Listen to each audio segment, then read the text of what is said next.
Welcome back to the Wealth Actually podcast, the show that features artists, entrepreneurs, experts, and commentators that will give you the right knowledge, planning, and guidance so you can preserve your assets and enjoy your wealth. Learn more and subscribe today at wealthactually.com. And now, here's your host, Fraser Rice. Welcome back to the Wealth Actually podcast. I'm Fraser Rice, and joining us today is Haven Pell, who is the Pundificator on his social media networks and on his blog. Today, we're going to engage in a little bit of political science fiction, and we thought that the topic would be interesting based on a couple of things that had taken place before. That would include the Wisconsin elections, which, interestingly, there was a lot of debate as to whether they should even take place or whether they should be absentee ballots and whether people should be forced to vote in a social distancing environment. Additionally, Donald Trump, our president, talked a lot about the idea that he had total authority over the coronavirus response and possibly government in general, which raised a lot of alarm bells. And finally, we're seeing a lot of disparate treatment between different states in their response to the coronavirus. Florida is starting to open its beaches. New York, New Jersey, Connecticut, Massachusetts, and other states were toying with the idea of a regional response to opening the economy. All of which beg the question that if we go forward and we have a situation where the response to the coronavirus is difficult and from a social distancing perspective, people don't feel safe, what happens in November if there is no vote or if there is the idea that the election could be postponed? What are the ramifications of that? And Haven and I will talk a little bit about what we think the technical issues are with that, but in a larger sense as well, what might happen if the election were to be either postponed or even potentially canceled, as has been suggested in some pieces, which we'll talk about. Haven, how are you? Well, I'm well, thanks. I'm not sure that endeavoring to deal with some of those dystopian topics is going to cheer people up, but I'm feeling quite cheerful today and glad to be with you and glad to have this conversation in the firm hope that none of it happens. For our listeners, I think we'll end up coming to the conclusion that a delay of the election is extremely unlikely. However, it's worth thinking about because the ramifications not only would keep constitutional lawyers up at night, but they have real-world implications. And so, Haven, as we think about it, on our different reading, we were trying to lay this out, and it gets complicated very quickly. But if Donald Trump were to try to delay the election on the grounds that it's not healthy or safe for people to vote in such an environment, which again is probably unlikely given the push to get the Wisconsin election through, and I'd say Trump's not only willingness, but definite desire to open the country back up from both, I think, from one good place to get the economy going again and from sort of a self-serving place for his own political benefit. What are we looking at here, do you think? I think back actually about 20 years ago to a woman who was my daughter's college advisor. Absolutely wonderful woman. She had all kinds of terrific advice for these high school juniors and seniors who were about to head off to college. And one of them was, there are three potential things that you can do at college. There are studies, there are sports, and there's social. And she said, you have to pick two of them because that's all that you can do. And so it stuck in my mind and it's been there for about 20 years, haven't really used it very much. But I suddenly began to think about today as World War III at a time. We have an epidemic that we need to deal with. We have an economy that we need to deal with. And we have an election that we need to deal with. And we're not necessarily wildly good at solving even one existential problem, let alone three at a time. So I began to think about what it might look like if over the course of the next, it's now just under 200 days, we had to actually solve those three problems at the same time and how we would do it and what it would look like. I think we've seen the idea that one could argue that shut everything down, the preciousness of human life. We can't be living with the kinds of infections and deaths and so forth. Absolutely meaningful, reasonable, entirely fair. That is one goal, but it's a goal that is achieved at an economic cost that is substantial. And now another side is coming back and saying, wait a minute, is the cost of trying to save lives in a pandemic going to cost us, even in terms of lives, not fooling around with trading human lives for the Dow Jones Industrials, which was, some politician probably wrote that, but rather lives today, lives tomorrow. So looking at those things and then beginning to wonder, I think the point about Wisconsin was interesting. It was there were 17 elections, 17 various state elections that were scheduled at more or less that time. 16 of them were postponed, and Wisconsin went forward and was considerably criticized. So what happens in November, and how do people get together to try to make decisions about what's going to happen in November? So that it sort of wends back to the idea of where are we in terms of the pandemic at that point? And as we try to, neither of us are virologists or have any particular expertise in that beyond sort of reading widely and listening to different things on that front. But as of the taping of this podcast, New York thinks, Governor Cuomo, I think, is of the opinion that we've crossed the peak somewhat, but that we're still in a danger zone. Other states are starting to escalate. Massachusetts, Florida are starting to get to their peak. Unclear where California is on things. And then the rest of the country is probably another at least week or two behind. And it'll be interesting to see as we go forward where we are on that. I still am of the opinion, and here I am in Manhattan, that with testing we're still in the batter's box of the first inning, I think, as far as testing's concerned, or maybe just starting to get in the first inning.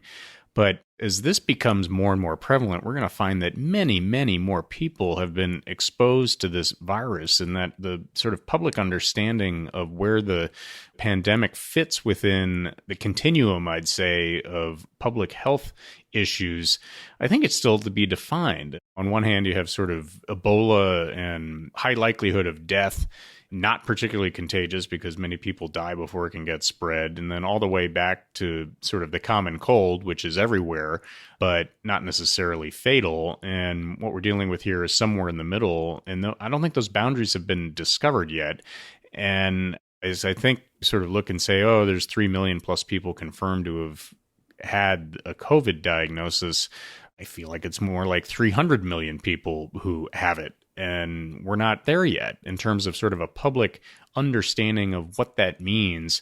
And then, you sort of take that and say, okay, how does the usual independent person fit within those guidelines as this moves toward the broader context of where this fits in, more toward the cold, maybe a much more dangerous flu type of scenario? We come off on that. Where do you think we sit on that continuum, and how does that relate to the other 2 points of your analysis, which is sort of the economic and political divide? I think one of the things that seems to be happening at the present time is people who hasn't looked at websites to see these curves bending in various different directions and different rates and doubling rates and all the things that we've all sort of had to learn about in the last month or relearn from calculus.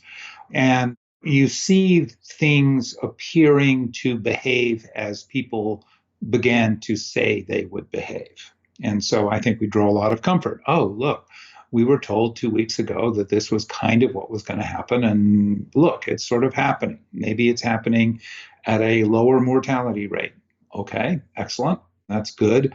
But the curves are moving in the right direction. And one of the things that I think is quite interesting is the virus, I don't think, really cares very much about public opinion, although many others do. So what if those curves were to begin to become unpredictable again? And instead of bending nicely downward and we're passing our peak hospital occupancy and usage rates and so forth, now the curves start to bend back up again. And a period would go by that people would say, I don't know why this is happening. And I would forgive them for that. That's reasonable. It takes you a moment to look at what's going on and say, oh, okay, I think I've now got this figured out. So there would be a period of considerable insecurity that would come if the curve started to go in an unpredictable direction. The other thing that is interesting is that the response is highly dependent.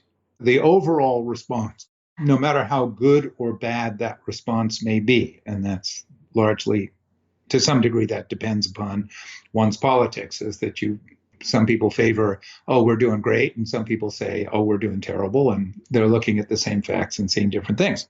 But the thing that the response depends upon is an entity that can non-borrow money. In other words, an entity, the federal government, that can create money. And the states can't do that. Virtually all of the 50 states have in their constitution that their budgets have to be balanced. And so they really have to jump through hoops to run deficits. And so we are now seeing, I guess it won't be in this next version of stimulus bills, but it'll be in the following one, that the federal government is going to have to come to the assistance of state and local government because they can't do what the federal government can do. They don't have a Federal Reserve that can monetize. So our choices of what to do, we're using some of them up. One of the things that I think, to get back to your point about switching expectations on the curves and so on, I mean, that's a very real possibility. I mean, we're talking about having a mutated virus back in the fall. And as we go back to your 3 points of analysis with the pandemic, it's a very real thing. To have your safety and health expectations severely disappointed, I think, is something that tough to envision right now because we haven't even cleared up the pandemic the first time yet.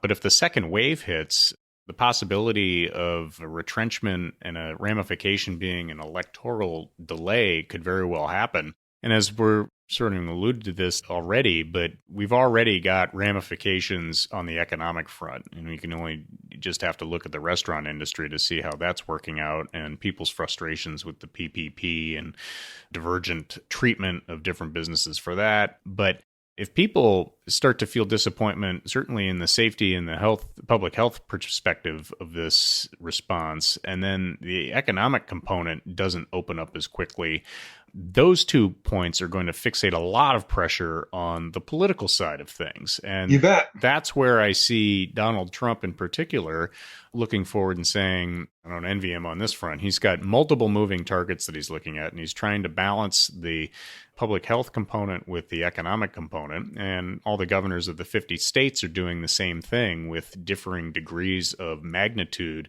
on that. But I look at it and say, okay, well, if I'm Donald Trump and, I'm sort of doing the best I can with what I have, I would sort of proffer that his public health response is not as robust or as focused as his economic response. And the economic response is to not only fire the bazooka, but also to launch the cruise missiles and the howitzers and send the aircraft carriers out to fix these types of things. So I think the possibility of that not working because there's a second wave of the virus or the economy doesn't snap back, I think that's a very real possibility that he feels threatened politically. And the nuclear option, as it were, would be to delay the election in November. And there are all sorts of reasons why that may make sense from a public health perspective, but there may be subtle political undertones to that kind of move. And the election, most people at this juncture in April, most people are focused on to the extent they're focused at all, are focused on the presidential election. But there's more to it than that. There are obviously 435 members of the House. There will be 2 candidates for each seat. That's 870 people running. 33 senators are up. Again, 2 candidates for each seat. That's 66 more. You get the president and vice president, the nominees. I think we probably know 3 of the 4 nominees. We may soon know the 4th one, the Democratic VP nominee. And so there's 4 more people. There are 11 governors who are up for election in November. So 2 candidates for each is 22. You get very close to 1,000 people running for those really major offices. You then have, I couldn't even figure out how to count them because there are also state legislative seats that are contested in November in virtually every state. I think maybe Virginia is one of the few that has a different schedule. But so you have all of those people up. And there's an interesting aspect to it. And the interesting aspect is Election Day is a law. And so that could theoretically be changed. The first Tuesday after the first Monday in November could theoretically be changed. The inauguration is not a law. That is in the Constitution. And the interesting aspect is not who comes into office on January 20 in the case of the president and vice president, January 3 in the case of the House and the Senate. The interesting aspect of it is who goes out of office. And the answer constitutionally is all of them. If you don't have an election, the people who are incumbent in the House of Representatives, they stop. They're over. There isn't anyone. The 33 senators who were up for election nobody's elected. So you're now down to 67 senators. And the president and vice president, their terms expire. And you're supposed to have a president and a vice president on January 20th. And you very quickly, leaving aside this is if the election were to not happen. There would be no electoral college. There would be none of that. That would have been bypassed. And so you would suddenly end up with 67 senators making a decision. I mean, theoretically, they get to choose the vice president, but you have 67 senators who would be allowed to theoretically make that decision. And I think that there's some Republicans might take some comfort in, oh, well, phew, at least it's the Senate. We control the Senate. Just a moment. Right. That's not quite so cut and dried. No, what happens is because there are more Republicans up for election, actually on January 4th, the Democrats would control the Senate. There would be 33 of them and 30 Republicans. Those would be the ones that are left. And I guess there's some independents in there too. But those are the ones that are left. And it gets enormously complicated as to what happens. And depending on what would appear to be very tiny victories in very tactical decisions for one side or the other, the whole thing could swing. And one of the losses would be confidence in the system. Whichever side lost would blame their loss on rigging or things that didn't appear to be really part of the game in the beginning. No, I mean, the delegitimization of the process would create a massive confidence problem with the electorate. And that in and of itself would really give a real credence to the notion that we've really got to have an election in November come hell or high water.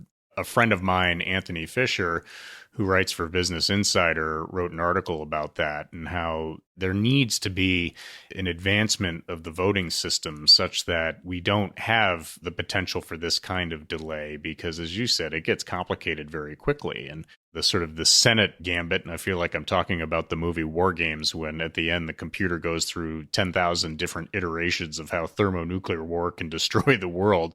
But that the Senate gambit can lead the Senate pro tempore in charge, and that's Leahy from Vermont.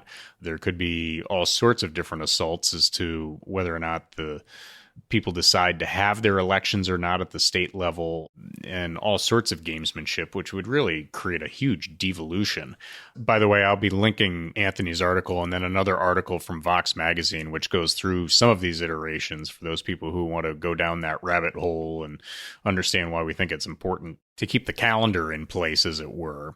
As we sort of look at the potential for chaos here, the concept of absentee ballots, Trump is against them. It's something that, for one reason or another, he thinks, and other Republicans, I guess, think that disadvantages them from a get-out-the-vote perspective, and that there's delegitimizing concerns about fraud and other paper issues. And from the absentee ballot component, it seems to me that the world is moving toward that. We're not quite at retinal scans and blood samples and things where you can positively identify who you are and how to vote. But we are in a world where you can bank by your phone. I refinanced my mortgage via phone. Trusts and estates and marriages are happening on Zoom. And we're getting to a point where I feel like voting is going to go that way too. Just a quick aside, I remember way back when I was working up in Albany, I was a poll watcher for an election, and I showed up at I forgot what election it was for, but it was one of the significant ones. And there was a voting machine that had 500 votes on it that showed up. And I was there, a Republican representative, that was me. And then the Democratic guy who was there, I said, well, this doesn't work. We have to call this in.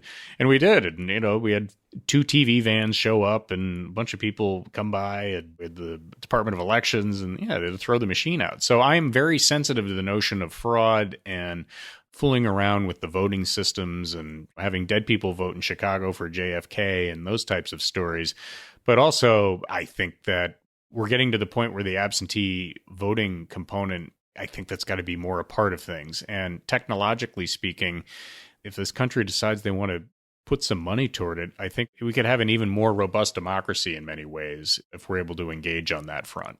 It's very interesting. And there's very much a here to there problem. I mean, I don't think that any person who's involved in politics, if they were speaking honestly, would deny the existence of voter fraud.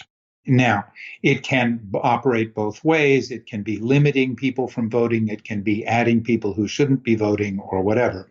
But it has a long history. A long pedigree, as it were. Yeah, it has a very long pedigree. And even in an imperfect world, we shouldn't be putting up with that.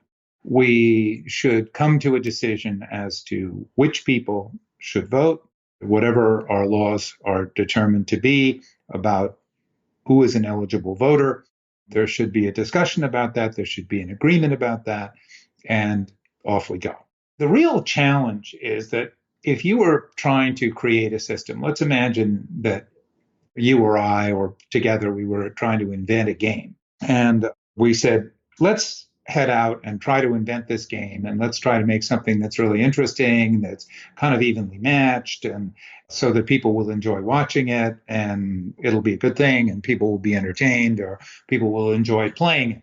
That's very difficult to do if you already know what your position is. And right or wrong, and there's some evidence that it's wrong, Republicans tend to believe that more voter turnout does not advantage them. Now, the political scientists are busily reporting studies that say that's not true, but it hasn't been absorbed into the psyche yet. So the Republican view is too many voters is not good for us. And you can easily see things like old people tend to vote for Republicans. Younger people tend to vote for Democrats. So imagine what happens if you say, well, how about if we vote online? Well, younger people are good at being online and they're facile and they jump into new programs, and that's great. Older people are much slower adopters on that. And how do you suppose the Republicans will feel about that? I mean, you can easily see a divide on that subject. It strikes me that one of the public health ways to deal with this would be to say, to heck with election day, let's have election week.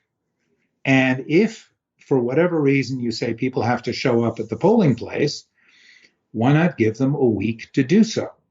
And you could say A and B are going to appear on Monday morning or Tuesday. If you want to begin on Tuesday, that's fine. And they get 4 hours to vote, and they can all stand 6 or 10 feet apart, and they're going to be processed through. And the A and B people have then voted. And then you have another period of time. And you simply stretch it out so that it's not too crowded, and you do a better job of distancing the poll watchers as you were in Albany. You put up plexiglass shields, you do whatever you need to do, and you can have something that looks pretty consistent with what we've seen before. And the sacrifice is that the TV networks don't get to do the election night coverage, because you really would have to do what they do for the West Coast, which is not to release results until the polls have closed. And that means that you hear from California at 11 o'clock at night. Well, you'd have to wait a week.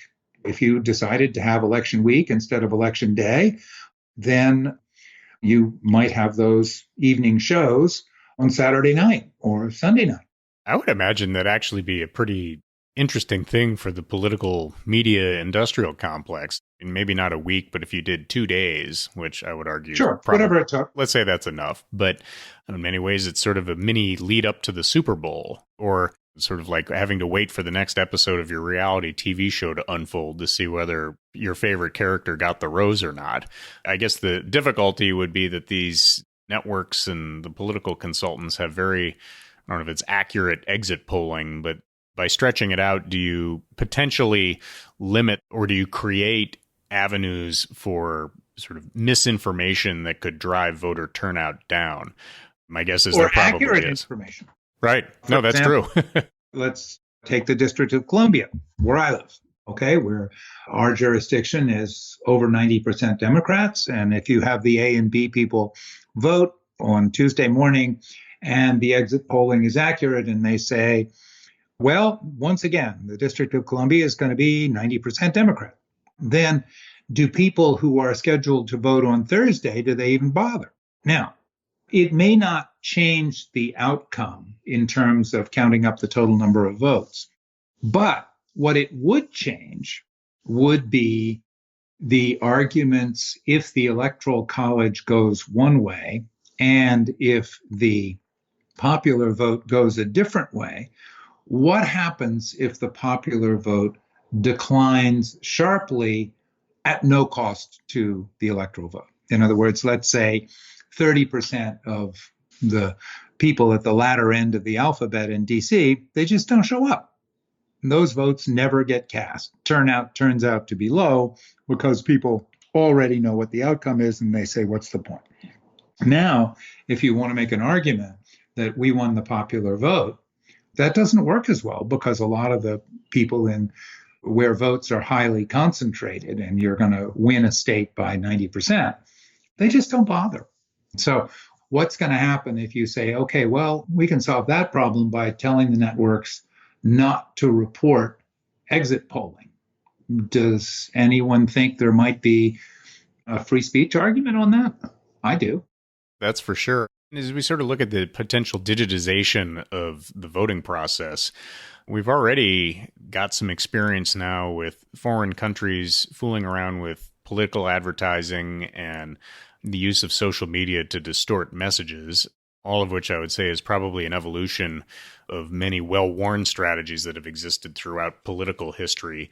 But without any data behind my musings here, I'm wondering whether there's a legitimization problem now with people who are on social media who don't trust that all 70 million Instagram followers of Kim Kardashian are real people or not, or whether things can be doctored or messed around with from running a magnet over a hard drive and making 10,000 people disappear in a very contested jurisdiction. I mean, part of that is technical, and I think there would be some overlap. I remember sort of when I was real interested in this topic, and especially in New York State, they were going headlong into going as digital as fast as they could, and they ended up having the paper ballot be the control to make sure that people felt that fraud wasn't going to be a part of what's happening. And I think that's going to have to be a situation worked out, especially as more and more people come online and fewer stay offline. There's probably going to have to be a lot of redundancy, at least for, I'd say, half a generation, where people should be able to feel good about going to the voting booth and punching out a CHAD or putting a piece of paper through a machine so that they feel that that's legitimately counted. Whereas the people who want to sit at home and check their bank balance and then play Scrabble and then half a second later vote for their various elections by checking a box, I think that's got to happen eventually. It's just that's where the world's going. Well, I mean, we are going through the census at the moment. And I don't know, a few weeks ago, I got an email that said, fill out your census form. And I sat at my computer and filled out my census form. And I didn't think for a moment about it. I told the truth about who lives in my house and how old we are and whatever questions they asked me, nothing particularly meaningful or nothing that upset me, and hit send and off it went. Candidly, if it weren't a constitutional requirement, I think we'd do a whole lot better figuring out who lives here by using modeling techniques than by asking everyone. But the Constitution says you have to ask everyone. And we would do that very well. And making it easier for people to vote. I mean, those who disfavor that idea do have the option. I mean, if we believe that the majority of people or some method of calculating that should determine who runs things, there is always the option of sort of changing the things that you stand for and being more appealing to different voters. I mean, that is a choice. Nobody's taking that one away from you. And if you say, well, gosh, if we still stand for X, Y, and Z, nobody's going to vote for us, so we have to cheat in the election. Well, you could change X, Y, and Z. You could say, oh, okay, nobody seems to want that, so we're not going to get away with it anymore.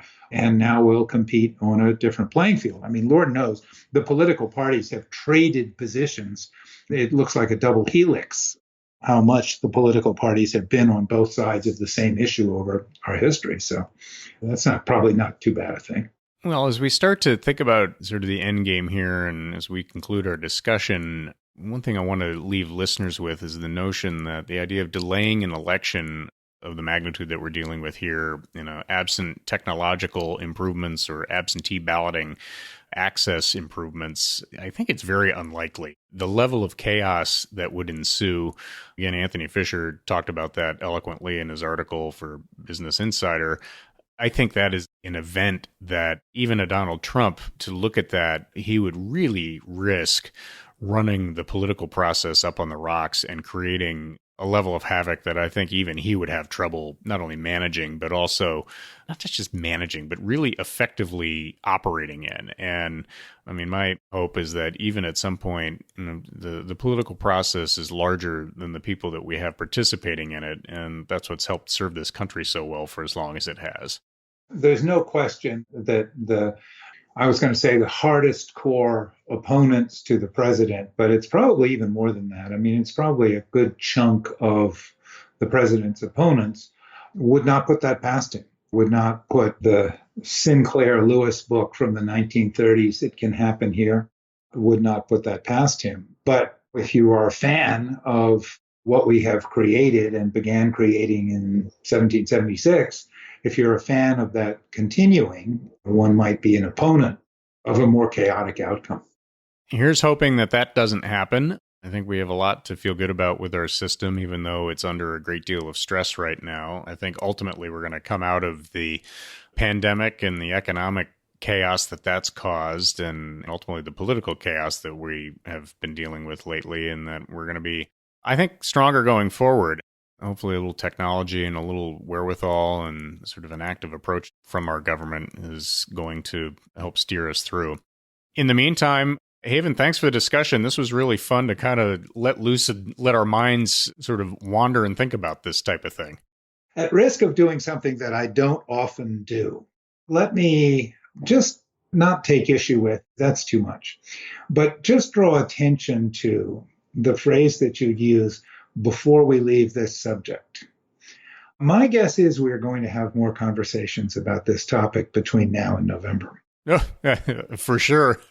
I can tell you that it is on sort of politically oriented websites like Politico, like 538, the ones that Real Clear Politics, concerns about the legitimacy of the election and how this is going to happen. And the people who do the academic work on elections, they are frantic about this. And I think we're very much at the beginning of the conversation on this topic, and people may roll their eyes as they listen to us today. I don't think they're going to be rolling their eyes in August and September. You're absolutely right on that front. As we were musing before, I'm hopeful that things are going to start loosening up as the summer wears on and we start to have a chance at a little bit more normal existence going forward. But if we get a second wave of the virus or a variety of other issues pop up or sort of foreign government issue, we could have real fireworks in November. All of that strikes me as absolutely true. And again, as I always do, thank you very much for including me in this podcast. I enjoy these conversations, and thanks for being such a good host. Oh, not at all. Great to have you on, Haven. Thank you. Thank you for listening to this episode of Wealth Actually, hosted by Fraser Rice, author of the book Wealth Actually and a leading private wealth manager. head on over to wealthactually.com where you can subscribe to this podcast, get your own copy of the Wealth Actually book, and connect with Fraser directly. We'll see you next time on Wealth Actually.